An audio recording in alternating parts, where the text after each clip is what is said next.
ukasikia neno, ukafuatilia, ukaamini. Haleluya. Baada ya kuamini, sasa ukakuja katika nyumba ya Baba. Haleluya. Hiyo kiti ilikuwa inakaa bure, ikapata mtu wa kukalia. Sasa unakaa katika hiyo kiti. Na sasa vile umekaa katika hiyo kiti, mumekaa kama kuna kitu ambao mnaongojea. Shalom. Haleluya. Amen.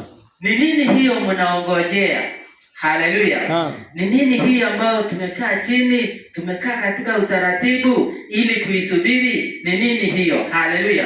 Kwa hivyo tutapata katika masomo katika maandiko ambayo yako katika lesoni, tujue uko mbele yetu tunategea nini, tunatarajia nini, na tunaongojea nini, na tutapata nini. Kupumzika kila Sabato, tunapumzika ili baadaye tupate nini? Haleluya. Hii fitina ambayo tunaambiwa tuachane naye, tusikuwe kama watu wa mataifa wenye fitina, wenye kuchukiana. Tukiachana hiyo vitu, tutapata nini baadaye? Hii chuki ambayo tunaambiwa kila siku, tuachane na chuki, tupendane. Haleluya. Tutapata nini baadaye? Kama tukiwachana na hii chuki, tutapata nini baadaye? Haleluya. Amen. Hii upendo ambao tunaambiwa tupendane kila siku, tupendane kwa nyumba ya Baba. Tupendane kwa nyumba ya Baba. Tupendane kwa nyumba ya Baba. Tupendane kwa nyumba ya Baba. Upendo huu ni Yasha Mesia. Upendo huu ni Yasha Mesia. Haleluya. Tunaambiwa kila siku tupendane.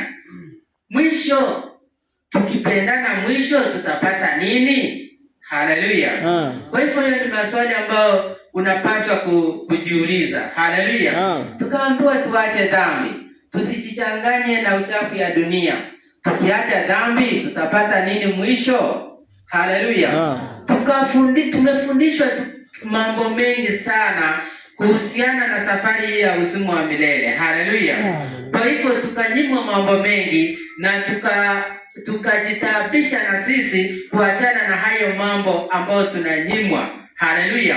Kwa hivyo kujitabisha kwetu tunatarajia nini? Haleluya. Shalom.